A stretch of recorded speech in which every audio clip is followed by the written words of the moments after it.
Friends, biology online classes में आपका हार्दिक स्वागत है। मैं अनीता। आज मैं आपको जैव प्रक्रम के बारे में बताऊंगी। बेटा, जैव प्रक्रम खुद में इतना बड़ा चैप्टर है, उसको एक बार में कवर कर पाना मुश्किल है। इसलिए जैव प्रक्रम को हम धीरे धीरे कुछ पार्टों में पढ़ेंगे। ठीक है, सबसे पहले देखते हैं आज जैव प्रक्रम में पोषण तथा इसके प्रकार। तो चलिए स्टार्ट करते हैं। जैव प्रक्रम सभी जीवधारियों में आवश्यकताओं की पूर्ति के लिए सदैव क्रियाएं चलती रहती हैं। वे सभी क्रियाएं जो जीव को जीवित बनाए रखने में सक्षम होती हैं जैव प्रक्रम कहलाती हैं। क्या कह रहे हैं ये? सभी जीवधारी होते हैं उसमें क्या होती हैं, आवश्यकताओं की पूर्ति के लिए कुछ ना कुछ क्रियाएं चलती रहती हैं। जैसे क्रियाएं श्वसन हो गई, पाचन हो गई, ये सब क्या हैं? जैविक क्रियाएं हैं। ठीक है, वे सभी क्रियाएं जो जीव को जीवित बनाए रखने में सक्षम होती हैं जैव प्रक्रम कहलाती हैं। जीवों में होने वाली जैविक क्रियाएं जो होती हैं उनको हमने दो समूहों में बांट दिया है।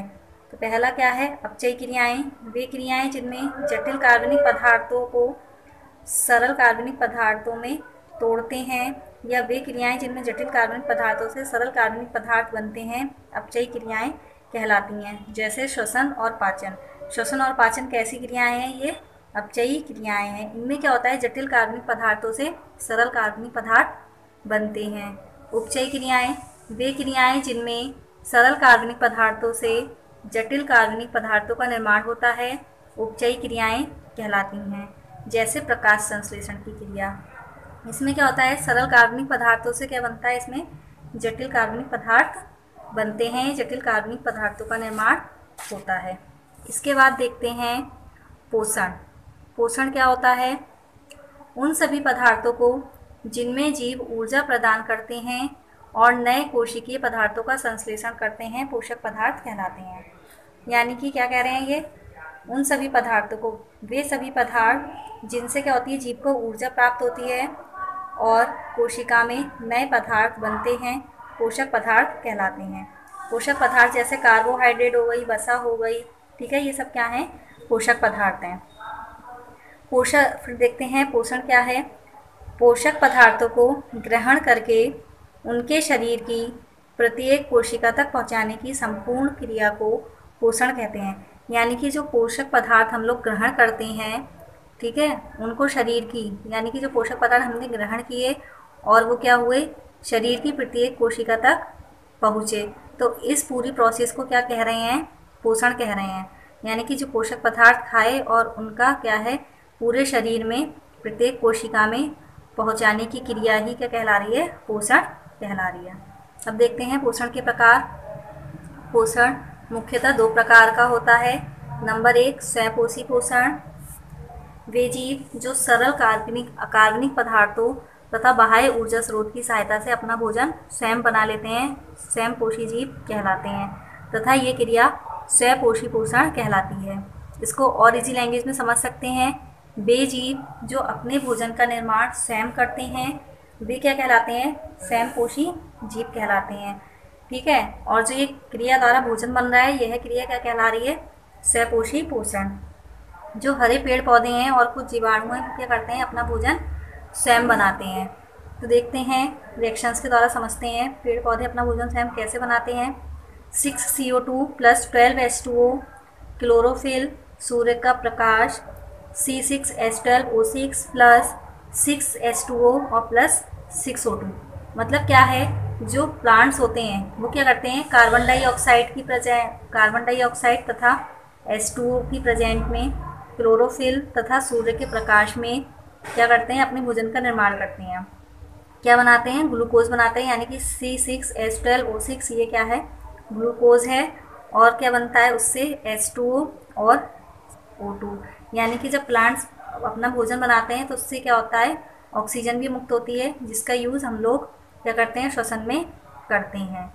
तो जो केवल प्लांट हैं या कुछ बैक्टीरिया हैं, वही क्या करते हैं, अपने भोजन का निर्माण स्वयं कर पाते हैं।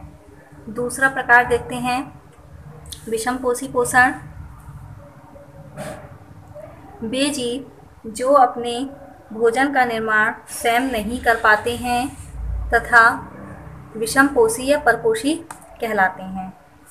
क्या कह रहे हैं ये?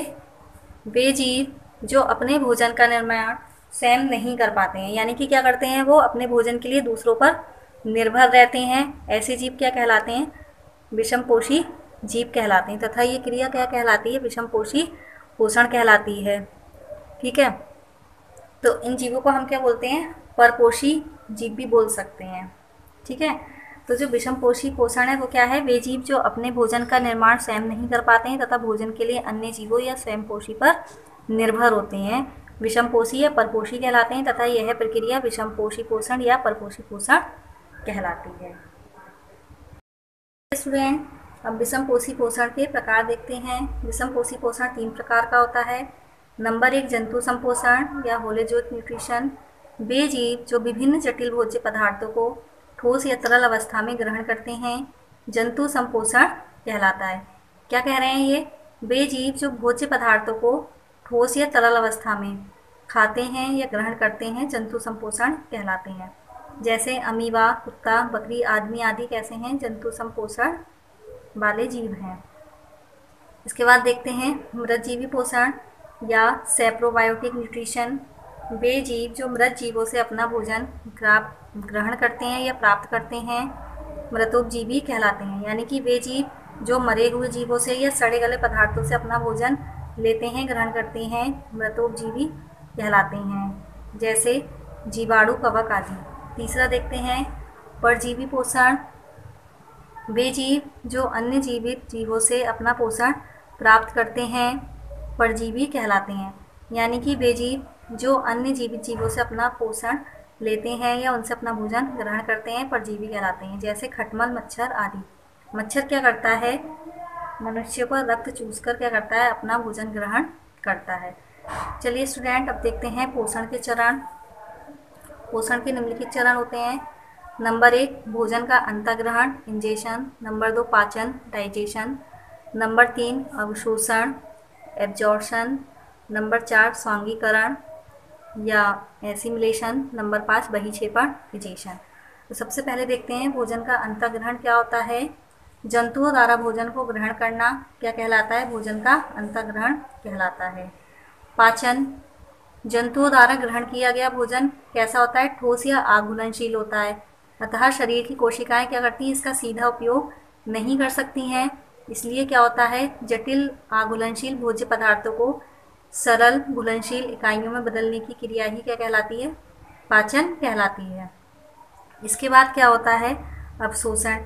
यानी कि जब पाचन हुआ उसमें आवश्यक तत्व थे, ठीक है, वो उनका बनना स्टार्ट हो गया।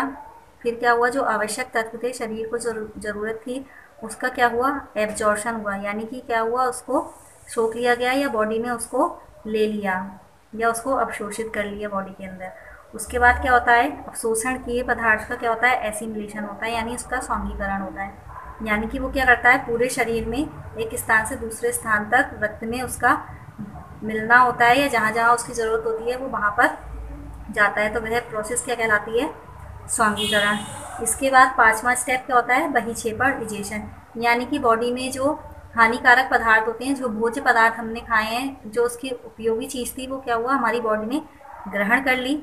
बाकी जो हानिकारक चीज़ें थी या जो वेस्टेज थे, उसे क्या करा, बॉडी से बाहर निकाल दिया। उसी को क्या कहते हैं, इजेशन या बहिक्षेपण कहते हैं। अगर नॉर्मल लैंग्वेज में देखें तो क्या करते हैं, डेली हम लोग क्या करते हैं, सुबह में वॉशरूम जाते हैं और जो हानिकारक पदार्थ होते हैं उन्हें वहाँ पर बाहर निकालते हैं। ठीक है, यही प्रोसेस क्या कहलाती है, पोषण के चरण कहलाती है। इन 5 चरणों के द्वारा क्या होता है, भोजन का पूरा पाचन होता है। भोजन कैसे कैसे खाया जाता है, कैसे उसका यूज़ होता है, ये सब क्या है, इन 5 चरणों के अंतर्गत आते हैं। बेटा यदि इस वीडियो में आपको कुछ समझ में ना आया हो तो आप मुझे कमेंट बॉक्स में कमेंट करके पूछ सकते हैं।